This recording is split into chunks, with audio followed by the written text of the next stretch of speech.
The Salem Horror by Henry Kuttner. A ghastly horror from the witchcraft days of 3 centuries ago reared its dreadful form in the witch room of that old house in Derby Street. When Carson first noticed the sounds in his cellar, he ascribed them to the rats. Later, he began to hear the tales, which were whispered by the superstitious Polish mill workers in Derby Street, regarding the first occupant of the ancient house, Abigail Prinn. There was none living today who could remember the diabolical old hag, but the morbid legends, which thrive in the witch district of Salem like rank weeds on a neglected grave, gave disturbing particulars of her activities and were unpleasantly explicit regarding the detestable sacrifices she was known to have made to a worm-eater crescent-horned image of dubious origin. The oldsters still muttered of Abby Prinn and her monstrous boasts that she was high priestess of a fearfully potent god which dwelt deep in the hills. Indeed, it was the old witch's reckless boasting which had led to her abrupt and mysterious death in 1692, about the time of the famous hangings on Gallows Hill. No one liked to talk about it, but occasionally a toothless crone would mumble fearfully that the flames could not burn her, for her whole body had taken on the peculiar anesthesia of her witch mark. Abby Prinn and her anomalous statue had long since vanished, but it was still difficult to find tenants for her decrepit gabled house, with its overhanging second story and curious diamond-paned casement windows. The house's evil notoriety had spread throughout Salem.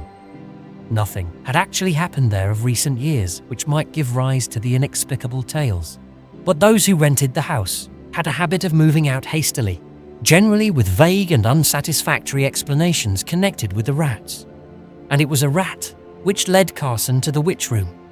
The squealing and muffled pattering within the rotting walls had disturbed Carson more than once during the nights of his first week in the house, which he had rented to obtain the solitude that would enable him to complete a novel for which his publishers had been asking, another light romance to add to Carson's long string of popular successes. But it was not until some time later that he began to entertain certain wildly fantastic surmises regarding the intelligence of the rat that scurried from under his feet in the dark hallway one evening. The house had been wired for electricity, but the bulb in the hall was small and gave a dim light. The rat was a misshapen black shadow as it darted a few feet away and paused, apparently watching him. At another time, Carson might have dismissed the animal with a threatening gesture and returned to his work. But the traffic on Derby Street had been unusually noisy, and he had found it difficult to concentrate upon his novel. His nerves, for no apparent reason, were taut, and somehow it seemed that the rat, watching just beyond his reach, was eyeing him with sardonic amusement.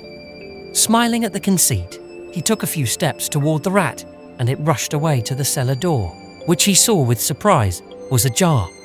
He must have neglected to close it the last time he had been in the cellar, although he generally took care to keep the doors shut, for the ancient house was drafty. The rat waited in the doorway. Unreasonably annoyed, Carson hurried forward, sending the rat scurrying down the stairway. He switched on the cellar light and observed the rat in a corner. It watched him keenly, out of glittering little eyes. As he descended the stairs, he could not help feeling that he was acting like a fool. But his work had been tiring, and subconsciously he welcomed any interruption. He moved across the cellar to the rat, seeing with astonishment that the creature remained unmoving, staring at him. A strange feeling of uneasiness began to grow within him. The rat was acting abnormally, he felt, and the unwinking gaze of its cold shoe button eyes was somehow disturbing. Then he laughed to himself, for the rat had suddenly whisked aside and disappeared into a little hole in the cellar wall. Idly, he scratched across with his toe in the dirt before the burrow, deciding that he would set a trap there in the morning. The rat's snout and ragged whiskers protruded cautiously. It moved forward and then hesitated, drew back. Then, the animal began to act in a singular and unaccountable manner, almost as though it were dancing, Carson thought. It moved tentatively forward, retreated again. It would give a little dart forward and be brought up short, then leap back hastily, as though, the simile flashed into Carson's mind, a snake were coiled before the burrow, alert to prevent the rat's escape. But there was nothing there, save the little cross Carson had scratched in the dust. No doubt it was Carson himself who blocked the rat's escape, for he was standing within a few feet of the burrow. He moved forward, and the animal hurriedly retreated out of sight. His interest piqued. Carson found a stick and poked it exploringly into the hole. As he did so, his eye, close to the wall, detected something strange about the stone slab just above the rat burrow. A quick glance around its edge confirmed his suspicion. The slab was apparently movable. Carson examined it closely, noticed a depression on its edge which would afford a handhold. His fingers fitted easily into the groove, and he pulled tentatively. The stone moved a trifle and stopped.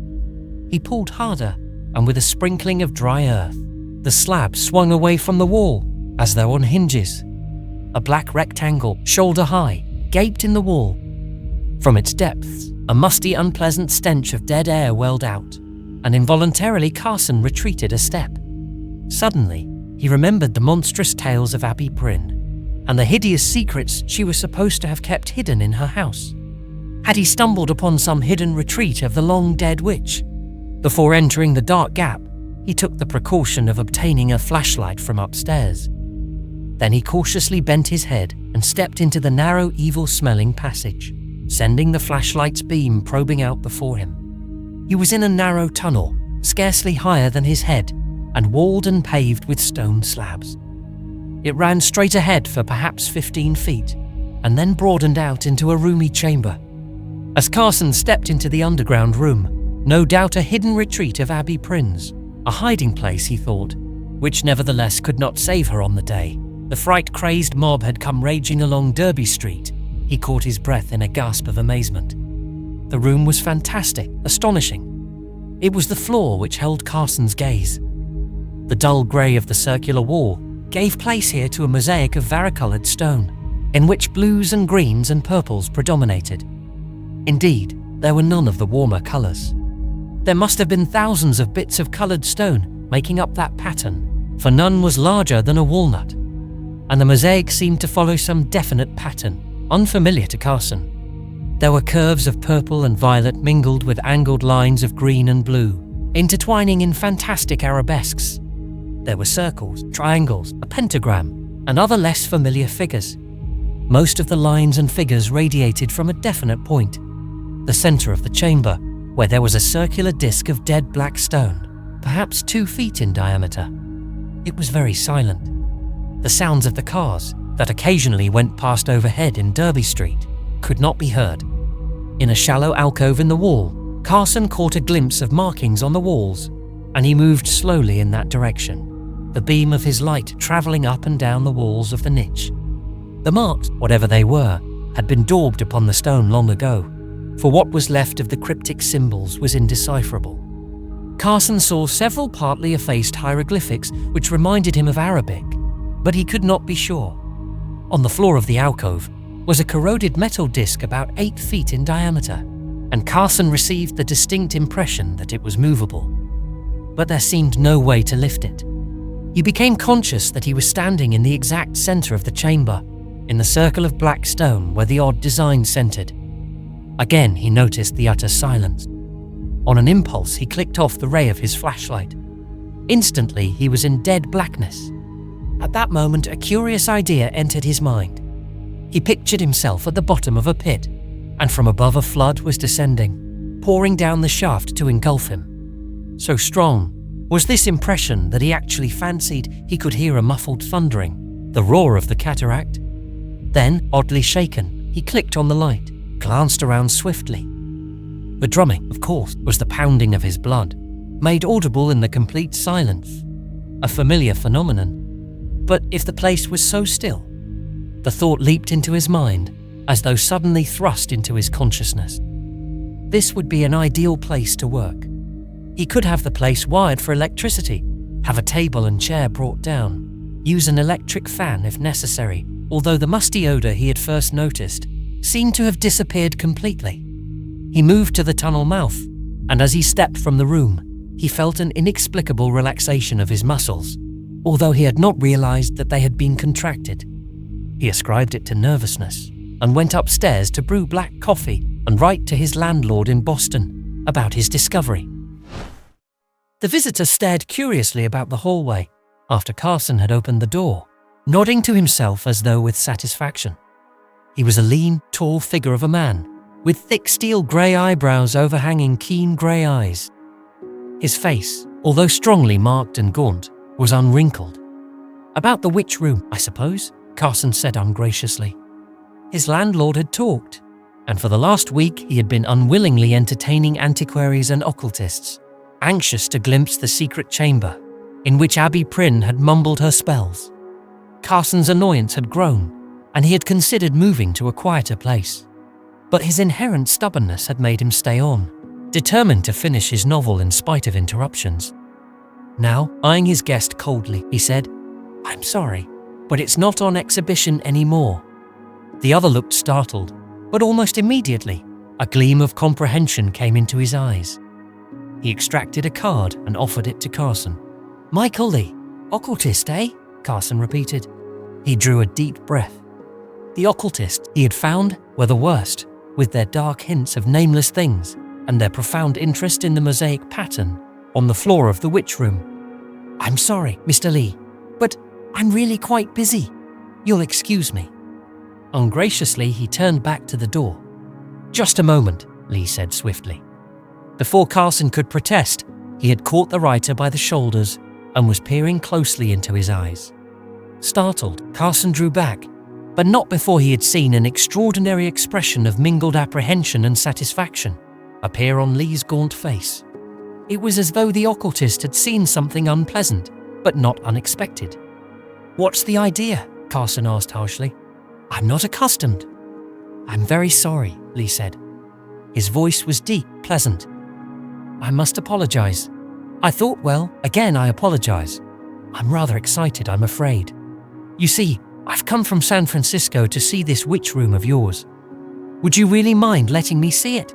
I should be glad to pay any sum." Carson made a deprecatory gesture. "No," he said, feeling a perverse liking for this man growing within him, his well-modulated pleasant voice, his powerful face, his magnetic personality. "No, I merely want a little peace. You have no idea how I've been bothered," he went on, vaguely surprised to find himself speaking apologetically. "It's a frightful nuisance. I almost wish I'd never found the room." Leigh leaned forward anxiously. "May I see it? It means a great deal to me. I'm vitally interested in these things. I promise not to take up more than 10 minutes of your time." Carson hesitated, then assented. As he led his guest into the cellar, he found himself telling the circumstances of his discovery of the witch room. Leigh listened intently, occasionally interrupting with questions. "The rat? Did you see what became of it?" he asked. Carson looked surprised. "Why, no. I suppose it hid in its burrow. Why?" "One never knows," Leigh said cryptically, as they came into the witch room. Carson switched on the light. He had had an electrical extension installed, and there were a few chairs and a table, but otherwise the chamber was unchanged. Carson watched the occultist's face, and with surprise saw it become grim, almost angry. Leigh strode to the center of the room, staring at the chair that stood on the black circle of stone. "You work here?" he asked slowly. "Yes, it's quiet. I found I couldn't work upstairs. Too noisy. But this is ideal. Somehow I find it very easy to write here. My mind feels..." He hesitated. "Free. That is, disassociated with other things. It's quite an unusual feeling." Leigh nodded, as though Carson's words had confirmed some idea in his own mind. He turned toward the alcove and the metal disc in the floor. Carson followed him. The occultist moved close to the wall, tracing out the faded symbols with a long forefinger. He muttered something under his breath, words that sounded like gibberish to Carson. "Nyogtha, Kayanak." He swung about, his face grim and pale. "I've seen enough," he said softly. "Shall we go?" Surprised, Carson nodded and led the way back into the cellar. Upstairs, Leigh hesitated, as though finding it difficult to broach his subject. At length he asked, "Mr. Carson, would you mind telling me if you have had any peculiar dreams lately?" Carson stared at him, mirth dancing in his eyes. "Dreams?" he repeated. Oh, I see. Well, Mr. Leigh, I may as well tell you that you can't frighten me. Your compatriots, the other occultists I've entertained, have already tried it. Leigh raised his thick eyebrows. Yes, did they ask you whether you dreamed? Several did, yes. And you told them? No. Then, as Leigh leaned back in his chair, a puzzled expression on his face, Carson went on slowly. Although, really, I'm not quite sure. You mean? I think I have a vague impression that I have dreamed lately. But I can't be sure. I can't remember anything of the dream, you see. And oh, very probably your brother occultists put the idea into my mind. Perhaps, Leigh said non-committally. Getting up, he hesitated. Mr. Carson, I'm going to ask you a rather presumptuous question. Is it necessary for you to live in this house? Carson sighed resignedly. When I was first asked that question, I explained that I wanted a quiet place to work on a novel, and that any quiet place would do. But it isn't easy to find them. Now that I have this witch room, and I'm turning out my work so easily, I see no reason why I should move and perhaps upset my program. I'll vacate this house when I finish my novel, and then you occultists can come in and turn it into a museum or do whatever you want with it.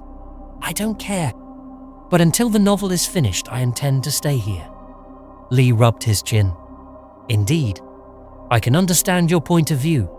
But is there no other place in the house where you can work?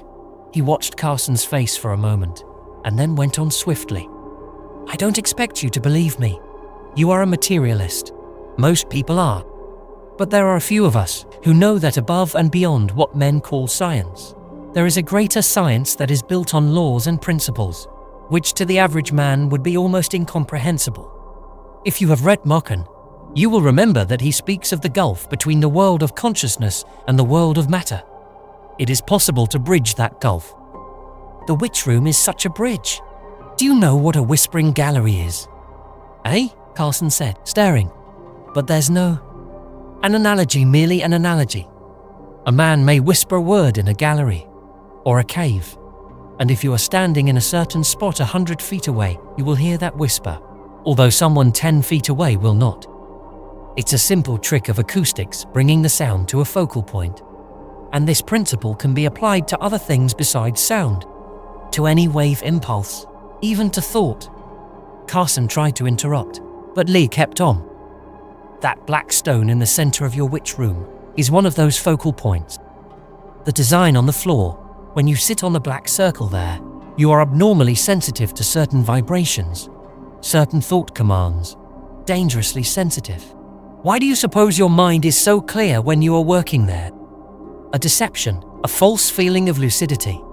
For you are merely an instrument, a microphone, tuned to pick up certain malign vibrations, the nature of which you could not comprehend. Carson's face was a study in amazement and incredulity. But you don't mean you actually believe?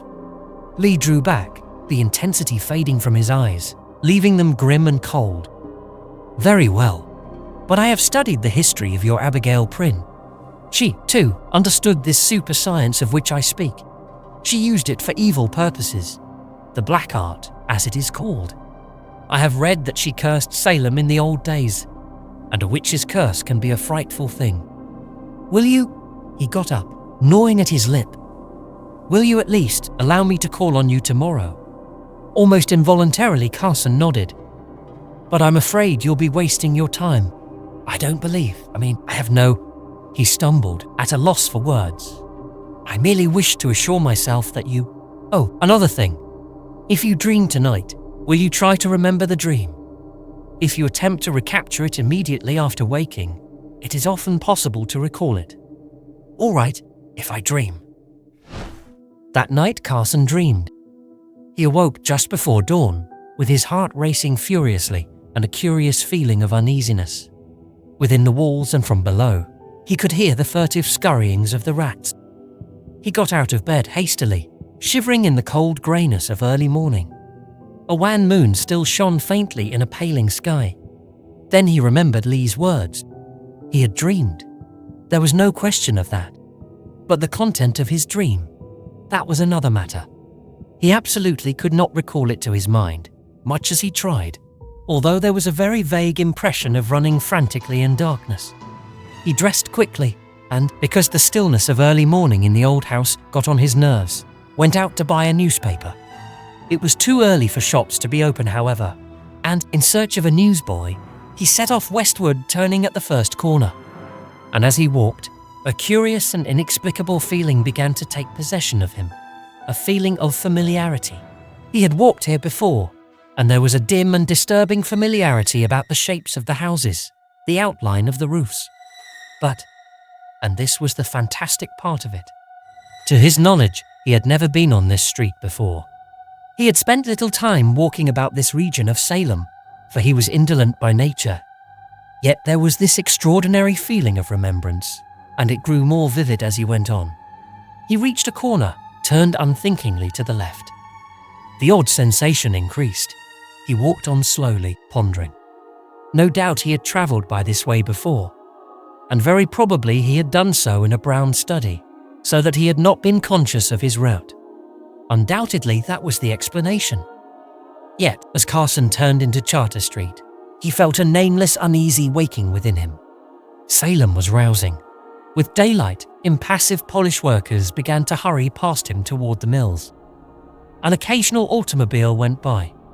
Before him, a crowd was gathered on the sidewalk. He hastened his steps, conscious of a feeling of impending calamity. With an extraordinary sense of shock, he saw that he was passing the Charter Street burying ground, the ancient evilly famous burying point. Hastily, he pushed his way into the crowd. Comments, in a muffled undertone, came to Carson's ears, and a bulky blue-clad back loomed up before him. He peered over the policeman's shoulder and caught his breath in a horrified gasp.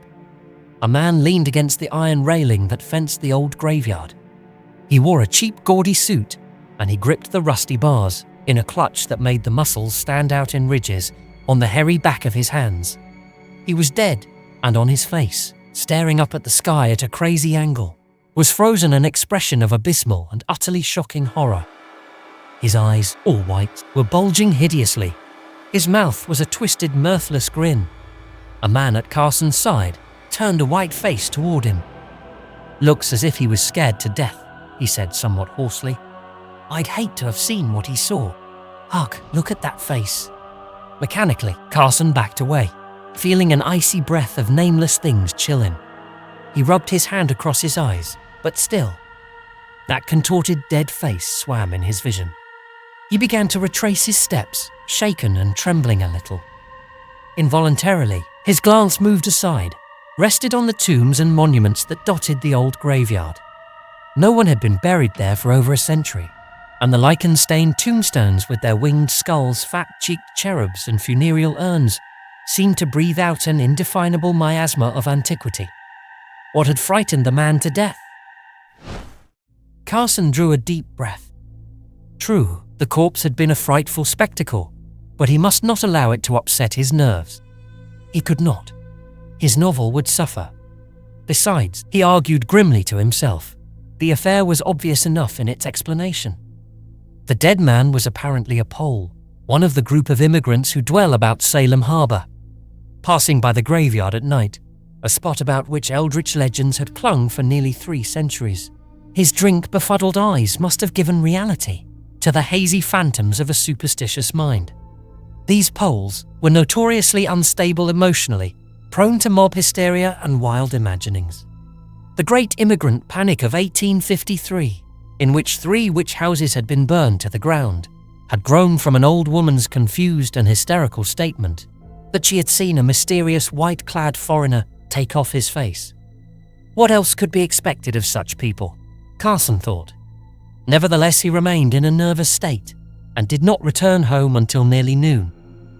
When on his arrival he found Leigh, the occultist, waiting. He was glad to see the man and invited him in with cordiality. Leigh was very serious. "Did you hear about your friend Abigail Prinn?" he asked without preamble. And Carson stared, pausing in the act of siphoning charged water into a glass. After a long moment, he pressed the lever, sent the liquid sizzling and foaming into the whiskey. He handed Leigh the drink and took one himself, neat, before answering the question. I don't know what you're talking about. What's she been up to? He asked, with an air of forced levity. I've been checking up the records, Leigh said, and I find Abigail Prinn was buried on December 14th, 1690, in the Charter Street burying ground, with a stake through her heart. What's the matter? Nothing, Carson said tonelessly. Well, her grave's been opened and robbed, that's all. The stake was found uprooted nearby, and there were footprints all around the grave. Shoe prints. Did you dream last night, Carson? Leigh snapped out the question, his grey eyes hard. I don't know, Carson said confusedly, rubbing his forehead. I can't remember. I was at the Charter Street graveyard this morning. Oh, then you must have heard something about the man who… I saw him, Carson interrupted, shuddering. It upset me. He downed the whiskey at a gulp. Leigh watched him. Well, he said presently, are you still determined to stay in this house? Carson put down the glass and stood up. Why not? He snapped. Is there any reason why I shouldn't, eh? After what happened last night? After what happened? A grave was robbed. A superstitious Pole saw the robbers and died of fright. Well, you're trying to convince yourself, Leigh said calmly. In your heart, you must know the truth. You've become a tool in the hands of tremendous and terrible forces, Carson. For 3 centuries, Abby Prinn has lain in her grave, undead, waiting for someone to fall into her trap. The witch room. Perhaps she foresaw the future when she built it, foresaw that someday someone would blunder into that hellish chamber and be caught by the trap of the mosaic pattern. It caught you, Carson, and enabled that undead horror to bridge the gulf between consciousness and matter, to get en rapport with you. Hypnotism is child's play to a being with Abigail Prinn's frightful powers. She could, very easily, force you to go to her grave and uproot the stake that held her captive, and then erase the memory of that act from your mind so that you could not remember it, even as a dream. Carson was on his feet, his eyes burning with a strange light. In God's name, man, do you know what you're saying? Leigh laughed harshly. God's name. The devil's name, rather. The devil that menaces Salem at this moment. For Salem is in danger, terrible danger. The men and women and children of the town, Abby Prinn cursed when they bound her to the stake, and found they couldn't burn her. I've been going through certain secret archives this morning, and I've come to ask you, for the last time, to leave this house. Are you through? Carson asked coldly. Very well. I shall stay here. You're either insane or drunk, but you can't impress me with your poppycock. Would you leave if I offered you $1,000? Leigh asked. Or more than 10,000. I have a considerable sum at my command. No, damn it, Carson snapped in a sudden blaze of anger. All I want is to be left alone to finish my novel. I can't work anywhere else. I don't want to, I won't. I expected this, Leigh said, his voice suddenly quiet, and with a strange note of sympathy. Man, you can't get away. You're caught in the trap, and it's too late for you to extricate yourself so long as Abby Prinn's brain controls you through the witch room. And the worst part of it is that she can only manifest herself with your aid. She drains your life forces, Carson, feeds on you like a vampire. You're mad, Carson said dully. I'm afraid. That iron disc in the witch room. I'm afraid of that, and what's under it. Abby Prinn served strange gods, Carson, and I read something on the wall of that alcove that gave me a hint. Have you ever heard of Nyogtha? Carson shook his head impatiently. Leigh fumbled in a pocket, drew out a scrap of paper. I copied this from a book in the Kester Library, he said. A book called The Necronomicon, written by a man who delved so deeply into forbidden secrets that men called him mad. Read this. Carson's brows drew together as he read the excerpt. Men know him as the Dweller in Darkness, that brother of the Old Ones called Nyogtha, the thing that should not be. He can be summoned to Earth's surface through certain secret caverns and fissures, and sorcerers have seen him in Syria, and below the Black Tower of Leng. From the Thang Grotto of Tartary, he has come ravening to bring terror and destruction among the pavilions of the Great Khan. Only by the looped cross, by the Vachviraj incantation, and by the Tikkun elixir, may he be driven back to the nighted caverns of hidden foulness, where he dwelleth. Leigh met Carson's puzzled gaze, calmly. Do you understand now?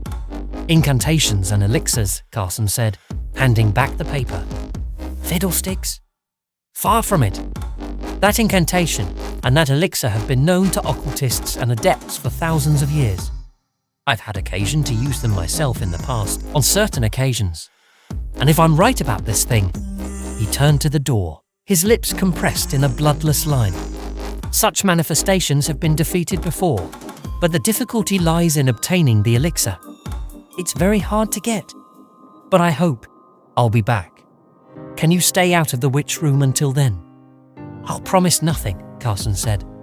He had a dull headache, which had been steadily growing until it obtruded upon his consciousness, and he felt vaguely nauseated. Goodbye. He saw Leigh to the door and waited on the steps, with an odd reluctance to return to the house. As he watched the tall occultist hurry down the street, a woman came out of the adjoining house. She caught sight of him, and her huge breasts heaved. She burst into a shrill, angry tirade. Carson turned, staring at her with astonished eyes. His head throbbed painfully. The woman was approaching, shaking a fat fist threateningly. Why you scare my Sarah? She cried, her swarthy face flushed. Why you scare her with your fool tricks, eh? Carson moistened his lips. I'm sorry, he said slowly. Very sorry. I didn't frighten your Sarah. I haven't been home all day. What frightened her? The brown thing. It ran in your house, Sarah said.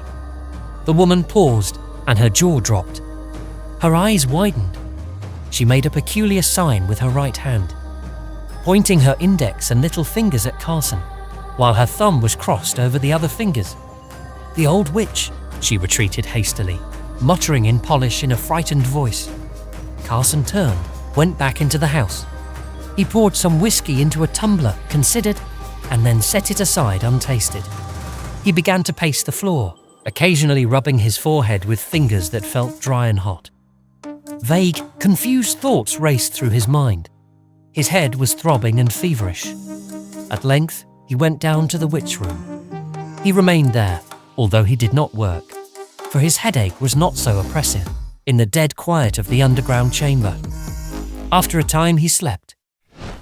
How long he slumbered, he did not know. He dreamed of Salem, and of a dimly glimpsed gelatinous black thing that hurtled with frightful speed through the streets, a thing like an incredibly huge jet-black amoeba that pursued and engulfed men and women who shrieked and fled vainly. He dreamed of a skull face peering into his own, a withered and shrunken countenance in which only the eyes seemed alive, and they shone with a hellish and evil light. He awoke at last, sat up with a start. He was very cold. It was utterly silent. In the light of the electric bulb, the green and purple mosaics seemed to writhe and contract toward him, an illusion which disappeared as his sleep-fogged vision cleared. He glanced at his wristwatch. It was 2 o'clock. He had slept through the afternoon and the better part of the night. He felt oddly weak, and a lassitude held him motionless in his chair. The strength seemed to have been drained from him. The piercing cold seemed to strike through to his brain, but his headache was gone. His mind was very clear, expectant, as though waiting for something to happen. A movement nearby caught his eye. A slab of stone in the wall was moving. He heard a gentle grating sound, and slowly a black cavity widened, from a narrow rectangle to a square. There was something crouching there in the shadow. Stark, blind horror struck through Carson as the thing moved and crept forward into the light. It looked like a mummy. For an intolerable age-long second, the thought pounded frightfully at Carson's brain. It looked like a mummy. It was a skeleton-thin, parchment-brown corpse, and it looked like a skeleton, with the hide of some great lizard stretched over its bones. It stirred, it crept forward, and its long nails scratched audibly against the stone. It crawled out into the witch room, its passionless face pitilessly revealed in the white light, and its eyes were gleaming with charnel life. He could see the serrated ridge of its brown shrunken back. Carson sat motionless. Abysmal horror had robbed him of the power to move. He seemed to be caught in the fetters of dream paralysis, in which the brain, an aloof spectator, is unable or unwilling to transmit the nerve impulses to the muscles. He told himself frantically that he was dreaming, that he would presently awaken. The withered horror arose. It stood upright, skeleton thin, and moved to the alcove where the iron disc lay embedded in the floor. Standing with its back to Carson, it paused, and a dry and sear whisper rustled out in the dead stillness. At the sound, Carson would have screamed, but he could not. Still the dreadful whisper went on, in a language Carson knew was not of earth, and as though in response an almost imperceptible quiver shook the iron disc. It quivered and began to rise, very slowly, and as if in triumph, the shriveled horror lifted its pipestem arms. The disc was nearly a foot thick, but presently, as it continued to rise above the level of the floor, an insidious odour began to penetrate the room. It was vaguely reptilian, musky and nauseating. The disc lifted inexorably, and a little finger of blackness crept out from beneath its edge. Abruptly, Carson remembered his dream of a gelatinous black creature that hurtled through the Salem streets. He tried vainly to break the fetters of paralysis that held him motionless. The chamber was darkening, and a black vertigo was creeping up to engulf him. The room seemed to rock. Still the iron disc lifted. Still the withered horror stood with its skeleton arms raised in blasphemous benediction. Still the blackness oozed out in slow aimboid movement. There came a sound breaking through the sear whisper of the mummy, the quick patter of racing footsteps. Out of the corner of his eye, Carson saw a man come racing into the witch room. It was the occultist Leigh, and his eyes were blazing in a face of deathly pallor. He flung himself past Carson to the alcove, where the black horror was surging into view. The withered thing turned with dreadful slowness. Leigh carried some implement in his left hand. Carson saw a crux ansata of gold and ivory. His right hand was clenched at his side. His voice rolled out, sonorous and commanding. There were little beads of perspiration on his white face. Yanagkadishtu Nilgari, Stellas Nakayana Nyogtha, Kayanak Fleege Thor. The fantastic, unearthly syllables thundered out, echoing from the walls of the vault. Leigh advanced slowly, the crux ansata held high, and from beneath the iron disc, black horror came surging. The disc was lifted, flung aside, and a great wave of iridescent blackness, neither liquid nor solid, a frightful gelatinous mass, came pouring straight for Leigh. Without pausing in his advance, he made a quick gesture with his right hand, and a little glass tube hurtled at the black thing, was engulfed. The formless horror paused. It hesitated, with a dreadful air of indecision, and then swiftly drew back. A choking stench of burning corruption began to pervade the air, and Carson saw great pieces of the black thing flake off, shriveling as though destroyed with corroding acid. It fled back in a liquescent rush, hideous black flesh dropping as it retreated. A pseudopod of blackness elongated itself from the central mass, and like a great tentacle clutched the corpse-like being, dragged it back to the pit and over the brink. Another tentacle seized the iron disc, pulled it effortlessly across the floor, and as the horror sank from sight, the disc fell into place with a thunderous crash. The room swung in wide circles about Carson, and a frightful nausea clutched him. He made a tremendous effort to get to his feet, and then the light faded swiftly and was gone. Darkness took him. Carson's novel was never finished. He burned it, but continued to write, although none of his later work was ever published. His publishers shook their heads and wondered why such a brilliant writer of popular fiction had suddenly become infatuated with the weird and ghastly. "It's powerful stuff," one man told Carson, as he handed back his novel, Black God of Madness. "It's remarkable in its way, but it's morbid and horrible. Nobody would read it." "Carson, why don't you write the type of novel you used to do, the kind that made you famous?" It was then that Carson broke his vow never to speak of the witch room, and he poured out the entire story, hoping for understanding and belief. But as he finished, his heart sank as he saw the other's face, sympathetic but skeptical. "You dreamed it, didn't you?" the man asked, and Carson laughed bitterly. "Yes, I dreamed it. It must have made a terribly vivid impression on your mind. Some dreams do. But you'll forget about it in time, he predicted, and Carson nodded. And because he knew that he would only be arousing doubts of his sanity, he did not mention the thing that was burned indelibly on his brain, the horror he had seen in the witch room after awakening from his faint. Before he and Leigh had hurried, white-faced and trembling, from the chamber, Carson had cast a quick glance behind him. The shriveled and corroded patches that he had seen slough off from that being of insane blasphemy had unaccountably disappeared, although they had left black stains upon the stones. Abigail Prinn, perhaps, had returned to the hell she had served, and her inhuman god had withdrawn to hidden abysses beyond man's comprehension, routed by powerful forces of elder magic which the occultist had commanded. But the witch had left a memento behind her, a hideous thing which Carson, in that last backward glance, had seen protruding from the edge of the iron disc, as though raised in ironic salute, a withered, claw-like hand. Carson's skepticism nearly cost him everything when he ignored the occultist's dire warnings. A reminder to keep an open mind in the face of the unknown. Leave 100 likes if you want us to dive into Kuttner's The Graveyard Rats next, where more chilling surprises await the unbelievers.